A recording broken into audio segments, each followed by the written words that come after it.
quiero que, bueno, ustedes vieron la presentación, es para que todos sepan. Y vamos a ver a qué se refiere eso, saber qué. Y lo que vamos a ver esta mañana. Estamos viviendo tiempos de una gran agitación mundial, ¿cierto? Cosas nuevas surgen a diario, siempre, ¿no? Y muchos tratan de dar explicación de la razón de por qué las cosas pasan. ¿Por qué? ¿Qué nos dice la Biblia? Y dicen, son los tiempos finales, y atan un cabo aquí y un versículo allá, y a ver qué nos dice la Biblia frente a lo que está pasando, sobre todo cuando pasa en Israel, ¿no? Tratan de buscarle significado, interpretación bíblica, sobre todas las noticias que vemos a diario, todo el tiempo. Y en medio de eso, de las noticias que van y las noticias que vienen, los videos abundan queriendo clarificar, pero muchas veces en vez de clarificar, ¿cómo es que dice el dicho? No aclare porque, ¿cómo es la cosa? Eso, no aclare tanto porque más bien oscurece, ¿no? Y eso suele suceder, confunden más. Otros, aprovechando en río revuelto, lanzan profecías para cobrar notoriedad, ¿no? A veces uno descubre que muchos de esos profetas dicen cosas a ver si le pegan a una. Y dice, es que es un profeta, lo dijo este.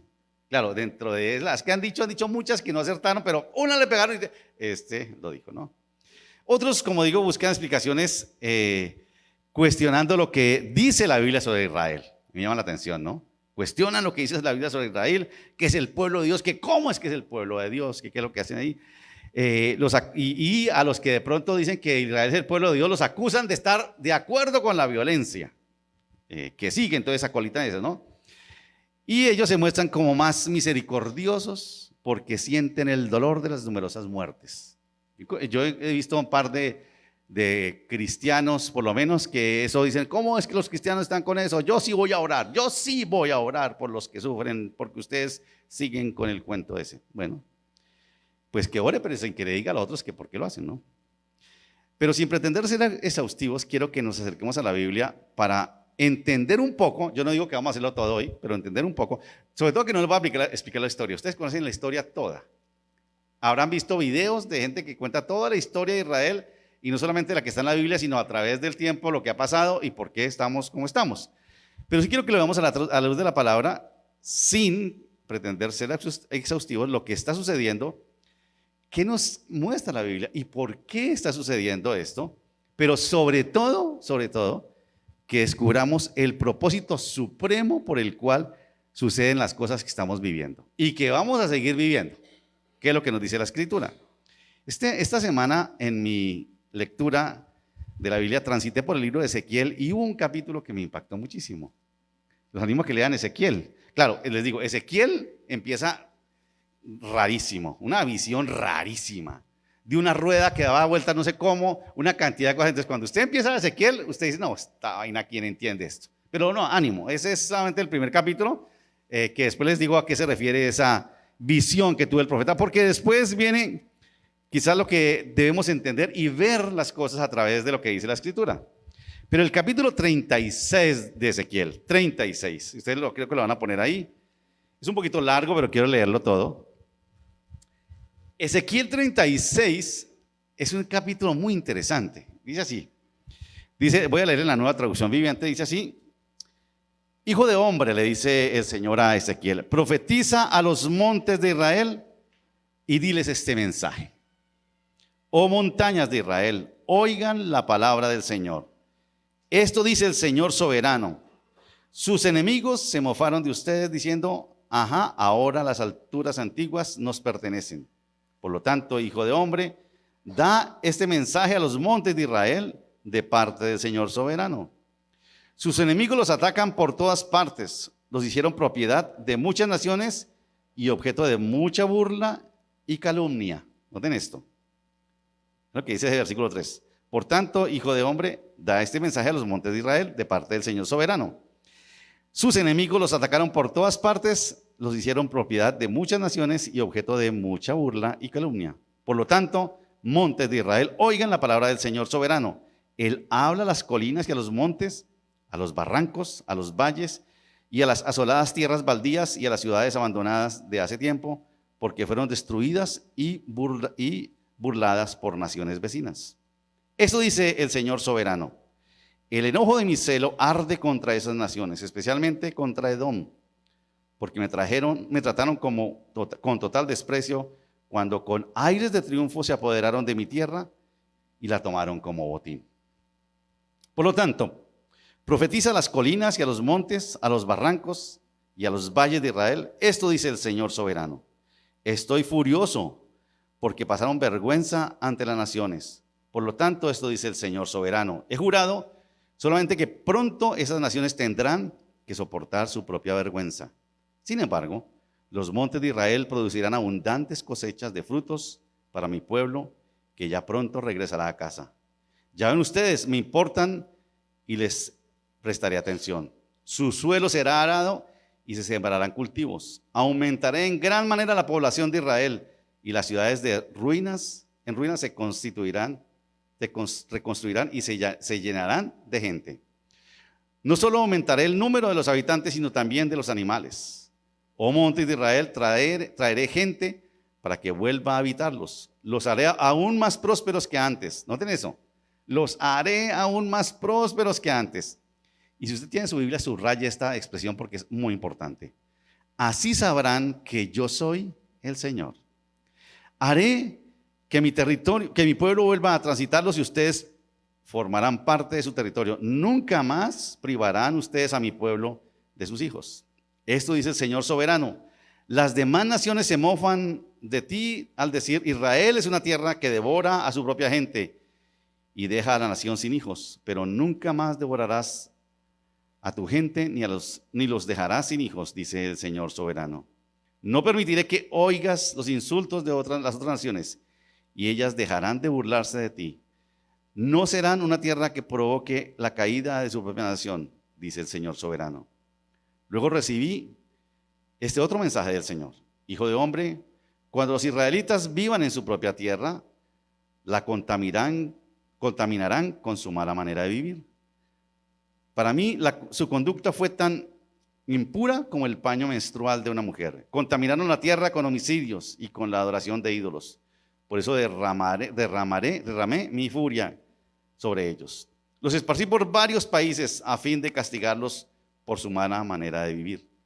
Pero esparcidos entre las naciones deshonraron mi santo nombre, pues las naciones decían, estos son el pueblo del Señor, pero Él no los puede proteger en su propia tierra. Entonces me preocupé por mi santo nombre, al cual mi pueblo trajo vergüenza entre las naciones. Por lo tanto, da este mensaje a los israelitas de parte del Señor soberano. Los llevaré de regreso a su tierra, pero no porque lo merezcan, sino para proteger mi santo nombre, que deshonraron mientras estaban esparcidos entre las naciones. Mostraré cuán santo es mi gran nombre, el nombre que deshonraron entre las naciones, cuando revele mi santidad por medio de ustedes ante los ojos de las naciones, dice el Señor soberano. Y vuelve y subraya esta expresión. Entonces ellas sabrán que yo soy el Señor. Pues los recogeré de entre todas las naciones y los haré regresar a su tierra. Entonces los rociaré con agua pura y quedarán limpios. Lavaré su inmundicia y dejarán de rendir culto a ídolos. Les daré un corazón nuevo y pondré un espíritu nuevo dentro de ustedes. Les quitaré ese terco corazón de piedra y les daré un corazón tierno y receptivo. Pondré mi espíritu en ustedes para que sigan mis decretos y se aseguren de obedecer mis ordenanzas. Vivirán en Israel, la tierra que hace mucho tiempo di a sus antepasados. Ustedes serán mi pueblo y yo seré su Dios. Los limpiaré de su conducta inmunda, les daré buenas cosechas de grano y no enviaré más hambrunas a su tierra. Les daré abundantes cosechas de sus árboles frutales y sus campos, y nunca más las naciones vecinas podrán burlarse de su tierra a causa de las hambrunas. Entonces recordarán los pecados que cometieron en el pasado y se avergonzarán de ustedes mismos por todas las cosas detestables que hicieron. Sin embargo, recuerden, dice el Señor soberano, que no lo hago porque lo merezcan. Dice la Reina Valera, recuerden, eso no lo hago por ustedes. Tengan en mente eso que es muy importante. No lo hago por ustedes, no hago por lo que lo merezcan, no Israel. Pueblo mío, ustedes deberían estar totalmente avergonzados por todo lo que hicieron. Esto dice el Señor soberano.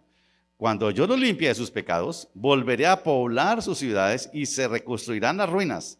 Los campos que estaban vacíos y desolados a la vista de todos se cultivarán de nuevo.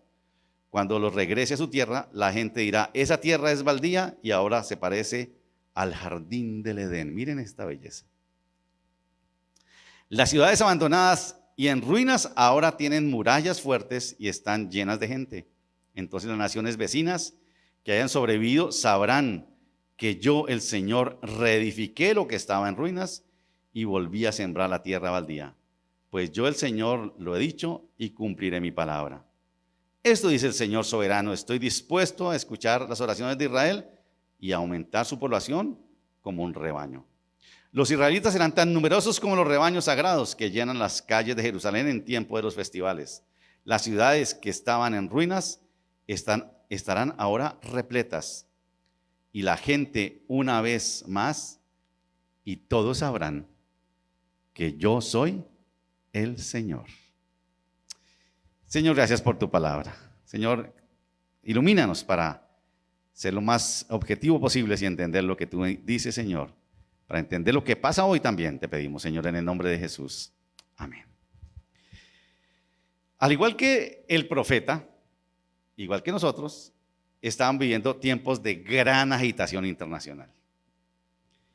Imperio tras imperio, reino tras reino, invadió Israel, lo destruyó como nación y se los llevaron cautivos. Eso fue una constante todo el tiempo, ¿cierto? Todo el tiempo. El último fue Nabucodonosor, el rey de Babilonia, que vino a sitiar Judá, Jerusalén. Ya el reino del norte ya se había entregado, ya había quedado destruido, pero Judá, que estaba abajo, fue el último, y vino Nabucodonosor, sitió la ciudad, la destruyó, llevó cautivos a su reino lo mejor de los israelitas. En la tierra de allá dejó asolado, todo destruido, y dejó los más pobres y los más miserables quedaron allá solitos. Tanto Jerusalén como el templo fueron convertidos en ceniza, en ruinas. Ahora, eso significaba mucho para el pueblo, porque era el hecho de que eso quedara destruido, era que su Dios quedó derrotado completamente. Para ellos, el hecho de que su Dios fuera vencido o los dioses de los pueblos paganos vencieran, era que su Dios había sido derrotado completamente.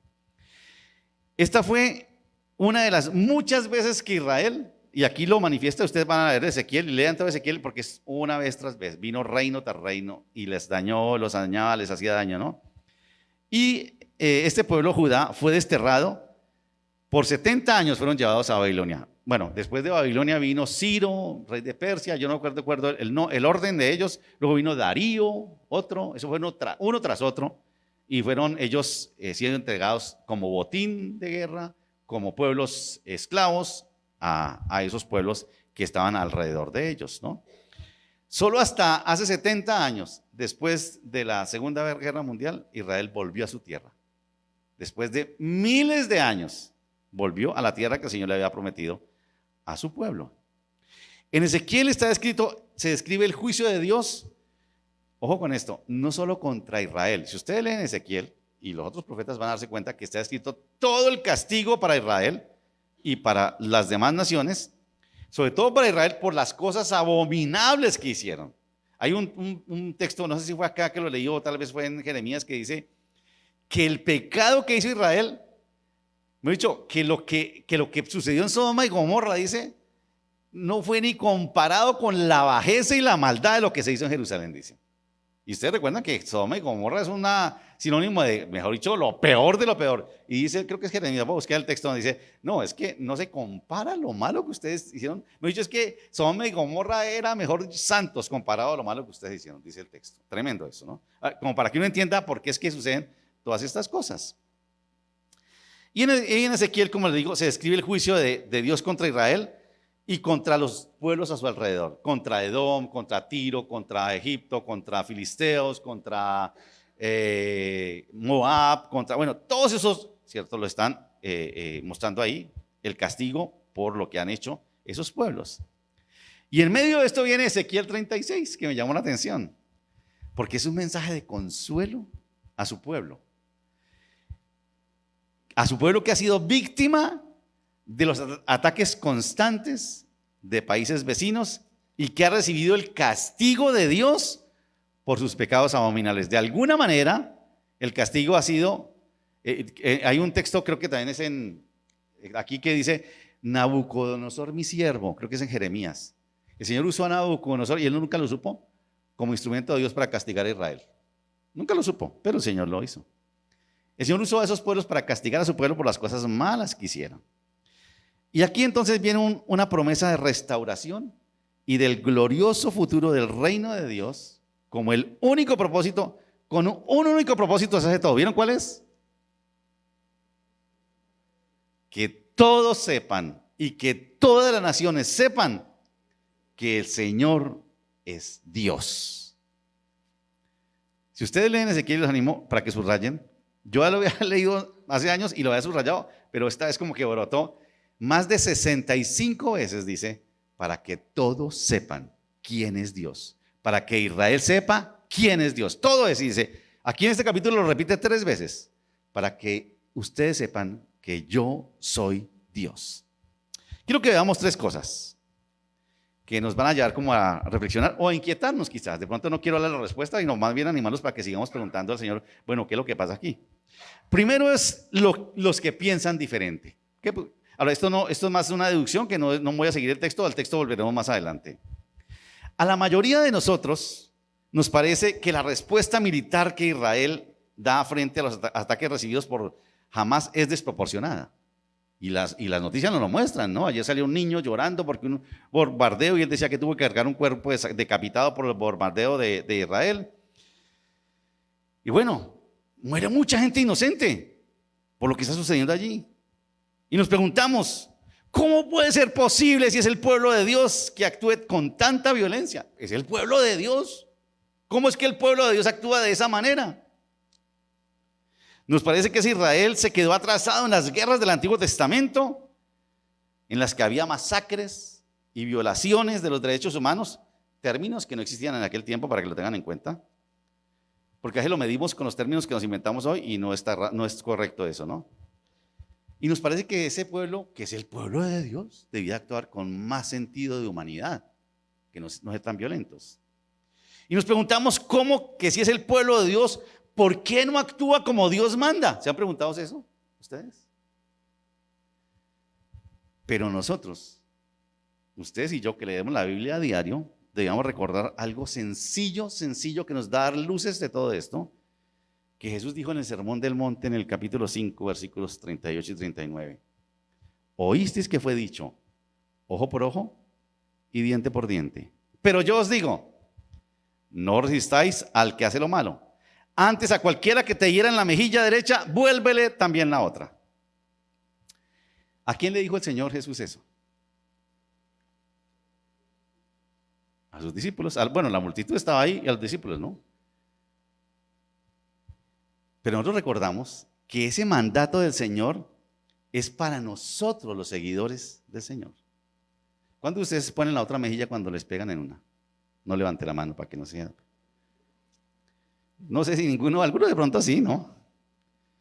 Pero una cosa que tenemos que tener clara aquí es que eso que Jesús le dijo a su tierra en aquel tiempo, lo aceptó los que seguimos a Cristo.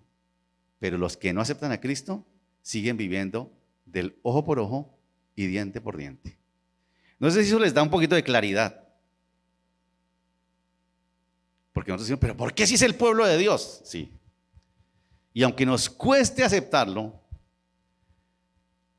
y aunque no estemos de acuerdo como reacciona Israel, tenemos que decir que Israel está actuando hoy como siempre ha actuado. Ahora, quiero que tengan claro esto porque que no digan, el pastor está diciendo que qué bueno que Israel mate más gente. No. Que nos cueste aceptarlo, que no estemos de acuerdo, sí, pero que tenemos que tener claro que mientras Israel no conozca al que dijo, oíste que fue dicho, ojo por diente, nunca dejarán de actuar como lo están haciendo hoy. Ni ellos ni los que están alrededor. Y él les va a decir la respuesta porque aquí nos involucra a nosotros, que es muy importante. Para Israel sigue primando la respuesta de ojo por ojo y diente por diente. Y como le digo, no solamente para ellos, para todos los pueblos de alrededor. Si me atacan, yo ataco.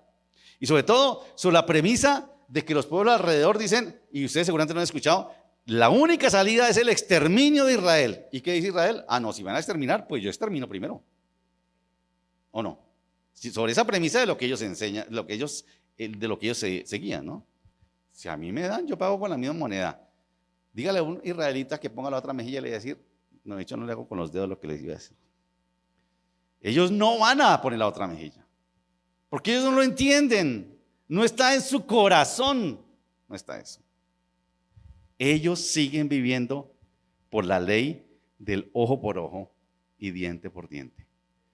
¿Está de acuerdo? Yo tampoco, porque yo trato de vivir con el poner otra mejilla, que me cuesta así, pero que esté de acuerdo o que no es otra cosa, pero que ellos viven así es otra cosa también, ¿no? Aunque nos parezca absurdo y difícil de entender en estos tiempos modernos, en los que creemos somos más civilizados que toda la historia, ¿no? Sobre todo que la civilización que estamos viviendo hoy en día, imagínense, nos cuesta creer que existen culturas e ideologías que solo entienden cuando se les trata de manera violenta. Nos cuesta, para nosotros es difícil entender eso, ¿no? Como sucedió con Faraón. Recuerdan que les he dicho que tomé, no sé por qué el Señor permitió esto. De pronto les puedo compartir ese curso, un curso que tomé en el mes de agosto precisamente, sobre la violencia en el Antiguo Testamento. Porque Dios permitía esas masacres, esas muertes y todo eso. Y yo me acuerdo que el profesor nos dijo, imagínense ustedes que Moisés va donde Faraón y le dice, vamos a hablar de paz total. Negociemos la salida de Israel de Egipto. ¿Qué hubiera pasado? No, y hubiera pasado lo que está pasando hoy en día, que le tienden la mano, ¿y qué pasa? No la aceptan, exactamente. Y dijo el profesor, simplemente en ese tiempo y en aquel tiempo, al que entendía solamente de esa manera, el Señor le pagó de esa manera. Imagínense, Faraón era el hombre más poderoso del mundo de la época. Él no iba a acceder a que sus esclavos salieran así de fácilmente. ¿Qué dirían las demás naciones? Se burlaron de Faraón. Para él era mejor que hubieran dicho, fue derrotado en batalla, que a ver si yo no es que tan blando Faraón. Y en esta cultura suele suceder, en este tiempo suele suceder así. ¿Cómo es posible eso, no? Nosotros quisiéramos que todos entiendan cuando se les extiende la mano de manera pacífica, como está sucediendo hoy en día con la llamada paz total. Pero déjenme decirles esto, para que eso se dé, hay que buscar que los corazones sean cambiados por Cristo. Si los corazones no son cambiados por Cristo, todo será un fracaso, como pasó con la paz que se firmó así. Y yo no quiero decir que no quiera la paz ni nada por el estilo, simplemente eso es así. No justificamos obviamente la forma de actuar de Israel, claro que no, pero debemos ser conscientes del desafío de entender las cosas en su contexto. Israel hoy responde como ha respondido a través de la historia. Y si usted ha escuchado, los historiadores le van a decir, Israel siempre fue así, fue atacado hasta hace 70 años. ¿Y qué hace Israel? Y vuelvo y digo, claro, por favor, no estoy diciendo que está bien ni que estoy de acuerdo con eso. No, por favor, para que tengan claro eso. A través de la historia, y ojo con esto, y con el respaldo de Dios, Israel ha respondido de esa manera a las diferentes agresiones que ha sufrido a través de los milenios. Siempre ha respondido así. Y mientras no conozca al que dijo, tienes que poner otra mejilla, Israel seguirá actuando así. Y ese es un desafío para nosotros, que enfrentamos cuando leemos la palabra, queriendo entenderla con nuestra razón, olvidando que ella no fue escrita para otras culturas y otras formas de pensar. Eso nos demanda un esfuerzo mayor, mayor estudio, mayor investigación, más sensibilidad, más humildad. Si hay alguien que debería entender, aunque no aceptar, y vuelvo a hacer esa salvedad, esa forma de pensar de Israel y de actuar, somos nosotros que conocemos la palabra, los que conocemos la historia. Y si queremos que Israel actúe de la manera como Jesús nos enseñó a amar a los enemigos, y aquí es donde entramos nosotros. ¿Por qué Israel sigue actuando así? Porque nosotros que sabemos lo que Jesús enseñó, no hemos sido capaces de convencerlos ni a ellos ni a los que estaban a su alrededor de que Jesucristo enseñó que hay que poner la otra mejilla. ¿De quién es la culpa?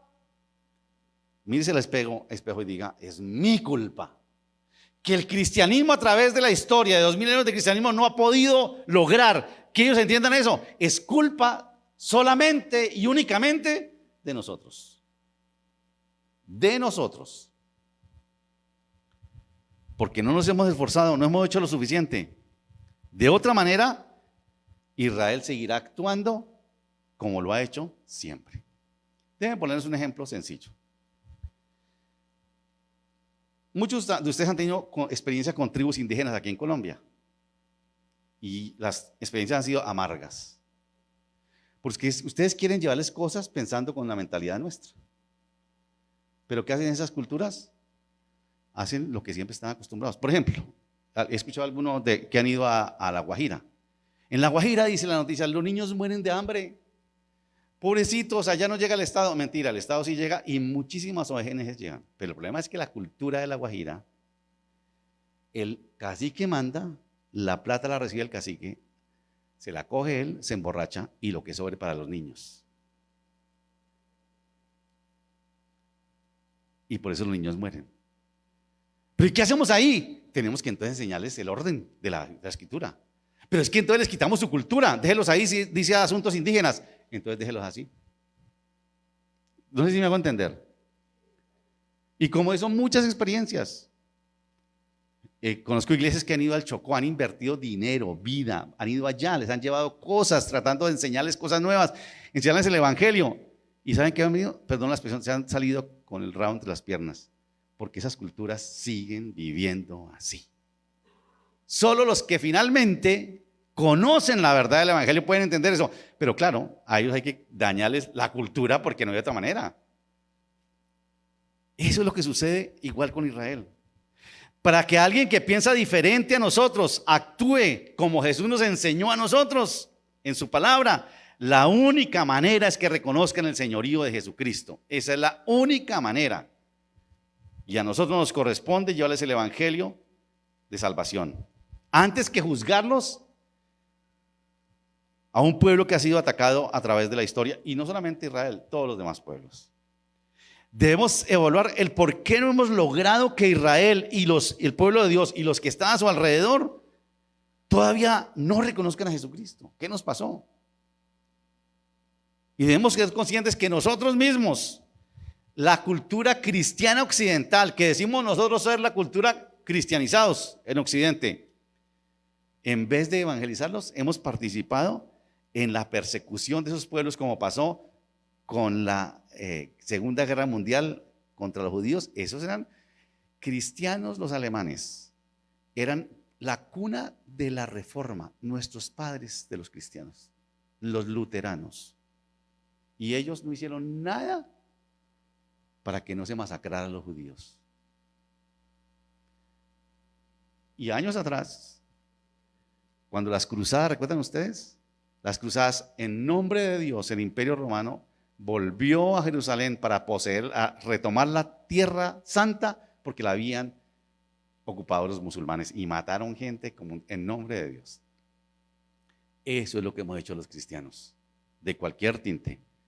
Y por eso está pasando lo que está pasando. ¿La culpa de quién es? ¿Se recuerdan lo que dice Mateo finalizando? Vayan por todo el mundo y hagan discípulos a todas las naciones de la tierra. Que si no nos ayuden, no quiero dejarles carga en el corazón, pero eso es lo que sucede. Sobre todo para que no vuelvan a decir, ay, pero es que Israel, ¿cómo actúa? ¿Saben por qué Israel actúa así? Por culpa nuestra, que conocemos la verdad. ¿Qué estamos haciendo nosotros? No, yo busco a Dios para que me ayude a estar tranquilo en mis emociones, para que me ayude con mis cuentas y todo, pero no más. Y el mundo, usted por lo menos ora por Israel, no ahorita, sino siempre, por los misioneros que están allá. Usted aporta, busque alguna agencia misionera que allá hay alguien que está trabajando, apórtele allá. No, nosotros no. Lo segundo que quiero que veamos a través de esta situación que está sucediendo es los inocentes que sufren. Y esto es muy interesante. Lo que quizás más nos indigna a la mayoría es ver que gente inocente como los niños tengan que sufrir y tengan que morir, ¿cierto? Eso a la gente le indigna muchísimo. ¿Por qué mueren los inocentes? Por el odio, por la violencia, por la maldad de otros, y muchos se atreven a cuestionar a Dios porque no hacen nada y pareciera que a Dios no le importa. ¿Por qué Dios no hace nada por los inocentes que mueren y son maltratados? ¿Por qué Dios no hace nada? Lo peor es que cuando leemos el Antiguo Testamento, de cómo Dios ordenó a Israel el exterminio de pueblos enteros, como los amalecitas y otros, incluidos mujeres, niños, hasta los animales, nos confundimos y nos indignamos. ¿Y cómo es que Dios hizo eso? ¿Cómo es que Dios no hizo nada? Era gente inocente. Claro que nos olvidamos de que muchos de los pueblos vecinos de Israel también hicieron lo mismo con ellos. Vinieron y arrasaron, tierra arrasada, y mataron también niños y mujeres y todo eso, ¿no? Recuerden, esta forma de actuar ha sido consecuente siempre, una constante siempre, a través de esas, sobre todo en esa parte del mundo ha sido siempre. Para entender por qué los inocentes sufren y mueren, tenemos que pensar en varias cosas, y quiero que ustedes me ayuden. ¿Por qué sufren y mueren los inocentes? A ver, díganme ustedes, ¿qué les ocurre a ustedes? ¿Por qué sufren y mueren los inocentes? ¿Perdón?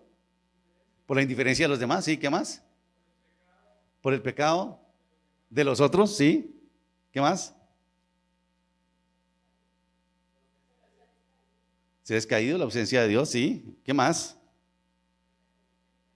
La corrupción, ¿cierto? El pecado de otros hace que los inocentes mueran y sufran, ¿cierto? El odio que se tienen unos con otros, ¿cierto? También. La injusticia, no dijeron la injusticia. La injusticia, son víctimas y sufren y mueren los inocentes. Y seguirán sufriendo y seguirán muriendo. Por el pecado de los otros, por la maldad de otros que existe en el mundo, seguirán muriendo los inocentes y padeciendo. Aunque nosotros nos rasguemos las vestiduras y nos preguntamos, ¿y por qué Dios no hace nada? ¿Has escuchado a alguien que dice eso? Pero cuando tú vuelvas a preguntarte esto, yo quiero, y a cuestionar a Dios por qué no hace nada, yo quiero recordarte que no hace nada porque los inocentes sufren y mueren. Yo quiero recordarte algo para que lo tengas en cuenta, que tú lo sabes, que un día un inocente murió en la cruz por tus pecados, por tu maldad, por tu injusticia, y sufrió el castigo que tú merecías.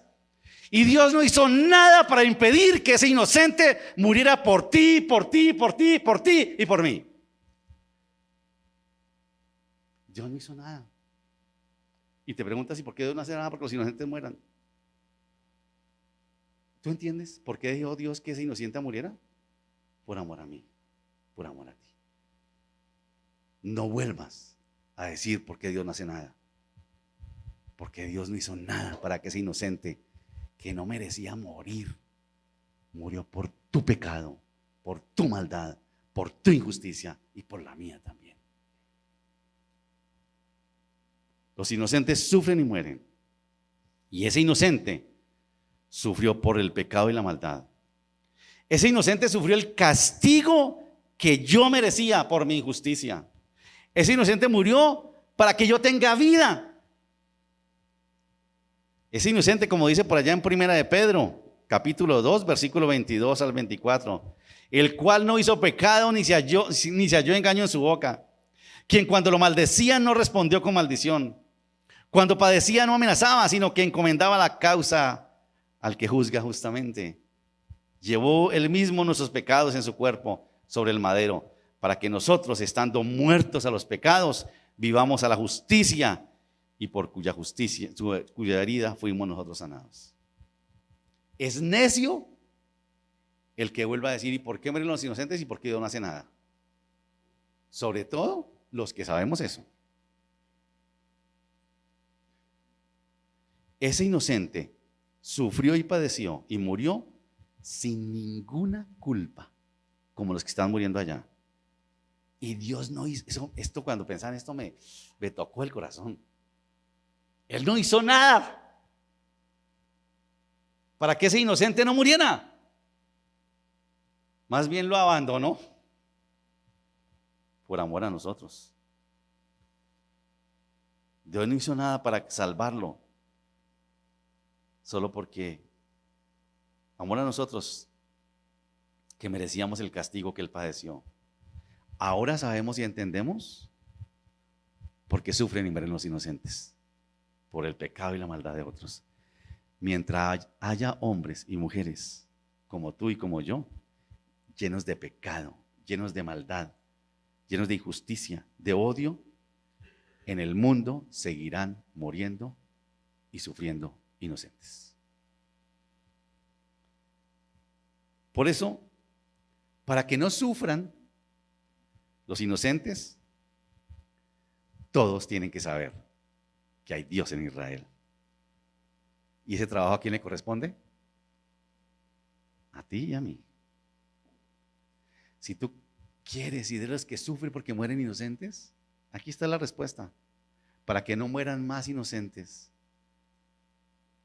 la gente tiene que reconocer que ese inocente ya murió allá, pero ese trabajo nos toca a nosotros.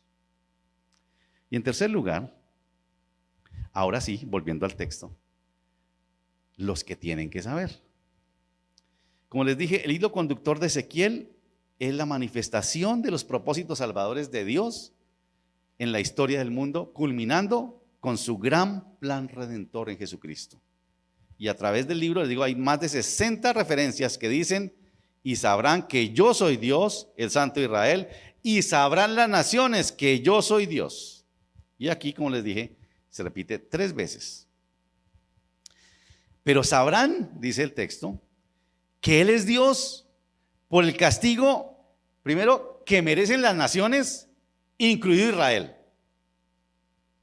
Pero también sabrán de las promesas de Dios y de restauración y de renovación a su pueblo, como ejemplo para las demás naciones. Esa fue la constante de siempre. Recuerdan ustedes allá en Génesis, cuando el Señor llama a Abraham y dice: en ti serán benditas todas las naciones.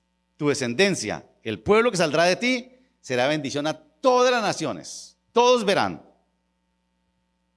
Todo lo que sucedió y todo lo que sucede y todo lo que sucederá con Israel, ¿recuerda esto? Hoy en día tiene como propósito máximo que todos reconozcan, primero Israel, que hay Dios en Israel, y que a través de Israel todo el mundo sepa quién es Dios. Cuando vemos lo que sucede hoy en día en Israel, muchos nos preguntamos: ¿qué tiene de especial Israel para que Dios haga eso con ellos? ¿Qué ha hecho Israel para que Dios los respalde? ¿Qué ha hecho este pueblo para que Dios le prometa tantas cosas? Y la respuesta ustedes la vieron ahí en el texto, ¿no? La respuesta no tiene nada que ver con lo especial, ni que ha hecho nada para ganarse en la bendición de Dios. Lo único que ha hecho Israel con Dios es deshonrar su nombre, hacer cosas abominables, dice ahí. Deshonraron mi nombre tras ídolos, dice el Señor. Y en este capítulo de Ezequiel, el Señor le promete a Israel que más allá del pecado de Israel y de las cosas abominables que han hecho, es que es increíble, dice: los haré prosperar, multiplicaré sus ganados, les haré más bien que antes, los restauraré, no permitiré que las otras naciones se vuelvan a burlar de ustedes ni los insulten, les dice. Los hará volver a su tierra, los limpiará de la inmundicia, les dará un corazón nuevo y pondrá de su espíritu en ellos, les dará abundancia de cosechas para que no vuelvan a pasar hambre, reconstruirá las ruinas de las ciudades al punto que esa tierra será como el jardín del Edén. ¿Y a cuenta de qué? El Señor deja claro en Ezequiel 36 que lo que Él ha hecho y lo que seguirá haciendo con Israel, que lo ha hecho es pasar vergüenza a Él frente a las demás naciones, que se contaminó con sus ídolos de las otras naciones, profanó el nombre del Señor, que lo único que debiera sentir vergüenza por la maldad y su pecado. Pero como Israel no ha hecho nada para eso, y más bien Él los castigó porque se merecían eso, y se han ganado el repudio de las demás naciones a su alrededor, ellos no merecen nada de Dios. Nada de lo que les promete Dios se lo merecen, nada se lo merecen. Todo lo que Dios hará es para que Israel sepa que Él es el Señor y que las demás naciones, cuando vean el Dios de Israel, digan: ese es el Dios de Israel. Increíble eso, ¿no? para que las demás naciones le conozcan a Él. Israel ya lo sabía. ¿Se recuerdan en Deuteronomio 7 cuando dice el Señor a Israel? Los escogí no porque ustedes sean los mejores que los demás. No, no, no. Ustedes no son mejores que los demás pueblos. Y le dice una cosa que a uno le diría, no, pero no me pegue tan duro, Señor. Y les dice, los amé y los escogí porque ustedes eran lo más insignificante que había. Lo peorcito eran ustedes. No vio nada en nosotros, nada. Había mejores que ustedes. Pero el Señor los escogió para honrar su nombre y para que las demás naciones dijeran, ¿por qué Dios ayuda a ese pueblo si no se lo merecen? Es que no es por ellos, es por Él. Ese es el mensaje de la cruz, igualitico el mensaje de la cruz. ¿Por qué somos salvos? ¿Por nosotros? ¿Qué bueno hemos hecho nosotros? Nada. ¿Por qué nos salvó el Señor? Por gracia. Es lo mismo, lo mismo. Todo lo que el Señor hace y hará con Israel, recuerda esto, lo que el Señor hizo, está haciendo y hará con Israel, no es por ellos. Por eso es la pregunta, pero ¿cómo es que es el pueblo de Dios? Por lo malos que son, ¿cómo le parece? ¿En serio? Lo que pasa es que nosotros hemos crecido, sobre todo nosotros aquí, con este pensamiento cristiano, católico, que todo es retributivo, ¿no? Dios, yo soy bueno porque Dios me ha dado a mí. Soy tan bueno que me tengo aterrado, que es que Dios me debe a mí. Y la Biblia dice, no, es que Dios te ha dado a ti más que a otros porque tú eres más malo que ese. Eso es lo que dice la Escritura. No es porque tú seas bueno. No es porque seas santo, es que Él te santifica, como le dice a Israel. Yo los voy a santificar, le dice el Señor a Israel. Ustedes son lo peor. Me han avergonzado, pero les voy a dar todo esto. Los prosperaré, los bendeciré, haré que no se burlen más de ustedes, pero no por ustedes, sino por mi santo nombre. Increíble eso, ¿no? A veces no entendemos nosotros cómo es la cosa, como que no lo entendemos cómo es la cosa. Todo lo que el Señor hace, está haciendo y hará con Israel, no es por ellos, es por su gran amor, para que las demás naciones digan, pero ¿cómo es que Dios ama tanto a estos que no merecen nada? Lo que el Señor quiere es que sepan que a ustedes también el Señor los puede amar, aunque ustedes quizás no sean tan malos como Israel, el Señor igual los puede amar. Y si son más malos que Israel, también los va a amar el Señor. Es para santificar su santo nombre entre las naciones, para que esas naciones sepan quién es el Señor. Para eso hace el Señor esto. Lo que está sucediendo hoy en Israel, aunque nos parezca durísimo, aunque no estemos de acuerdo, aunque nos parezca absurdo y no lo entendamos, tiene como fin propósito que todos, incluido Israel, sepan quién es Dios. Cuando las naciones vean el amor de Dios por un pueblo que no merece nada, cuando vean todo lo que les hará sin merecerlo, lo reconocerán y podrán recibir el mismo trato que Dios le da a su pueblo. Por eso fue que le dijo a Abraham, tú serás bendecido para que seas bendición a los demás. Todos tendrán, si un pueblo como Israel, si unos pecadores como nosotros recibimos el perdón de Dios, pues todos tienen acceso a la salvación de Dios solo por su amor y por su gracia.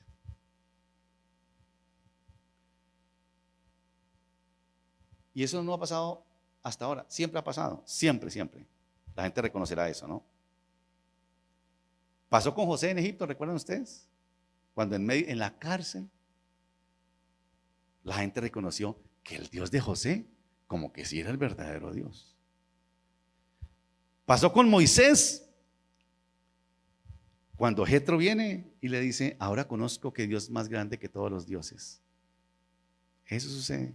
Pasó con Daniel, cuando Nabucodonosor, después de que Daniel fue salvado del foso de los leones y le adivinó, le interpretó el sueño, dice, todos adorarán al Dios de Daniel. Eso pasó. Y como pasó, déjenme decirles que puede volver a pasar cuando la gente vea lo que el Señor hace con Israel y con nosotros. El castigo y las promesas de Dios son para que todos sepan quién es Dios. Ese es el mensaje de Ezequiel, que se repite vez tras vez. Al igual que ustedes, yo no entiendo completamente lo que sucede hoy en Israel. sobre todo le digo con esa mentalidad retributiva de papá que le da al hijo, cuando es bueno lo premia y cuando es malo lo castiga. No, simplemente es porque es malo y en vez de castigarlo, o además de castigarlo, lo premia. Tampoco tengo la respuesta por qué Dios es así con Israel. La única respuesta es la que les acabo de plantear.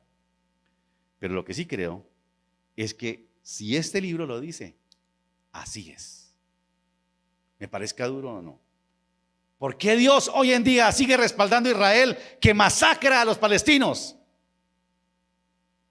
Porque es el Dios de Israel. Y yo sé que a algunos a veces nos da vergüenza decir, mira, es que esos cristianos están a favor de Israel y en contra de los palestinos. Entonces nos quedamos callados nosotros. El mundo y la sociedad podrá pensar y actuar como Dios dice, solo cuando conozcan el amor de Dios en Jesús. De lo contrario, seguirán actuando como lo han hecho desde la antigüedad, ojo por ojo y diente por diente. Mientras siga habiendo maldad, pecado en las personas, los inocentes seguirán sufriendo y seguirán muriendo. Eso solo cambia cuando conozcan el amor de Dios en Jesucristo y sus corazones de piedra, como le dijo ahí, les cambiaré su corazón de piedra por un corazón de carne, sensible al Espíritu de Dios. Mientras nosotros estemos aquí, al igual que Israel, tendremos que seguir mostrándole al mundo la gracia de Dios, esa gracia inmerecida que le hace bien a Israel y lo salva, lo protege, lo prospera, no por lo que ellos son, sino por el santo nombre del Señor, para que todos sepan quién es Dios y lo conozcan. Y aquí estamos nosotros, igual que Israel. No merecemos nada, nada merecemos nosotros, pero la gracia de Dios nos ha permitido conocer quién es Él. A nosotros no nos castigó y no nos dio lo que merecíamos, porque hubo alguien que tomó ese lugar y nos salvamos, ¿no? Nos salvamos. Si no hubiera castigado como Israel, no sé cuánto estaríamos vivos. Él permitió que un inocente como Jesús pagara por nosotros. Y esto otra vez. Y no hizo nada para impedirlo. ¿Ustedes se imaginan? Al Señor allá en la cruz y el Padre mirándolo, sufriendo y mirándote a ti. ¿Yo dejando morir a mi hijo por esto? Solo por amor. No hizo nada para impedirlo. Solo porque nos ama y quiere que a través de nosotros todos sepan que hay Dios dispuesto a salvarlos a todos. Cierra tus ojos. Vamos a participar de la Santa Cena. Y que el Señor nos ayude. Quizás a responderle a personas que nos dicen, ¿y ustedes qué piensan? Bueno, que Dios nos ayude a articular nuestras ideas y podamos a través de la palabra mostrarles no lo que nosotros pensamos, sino lo que la palabra dice acerca de lo que está pasando. Cierra sus ojos un momento.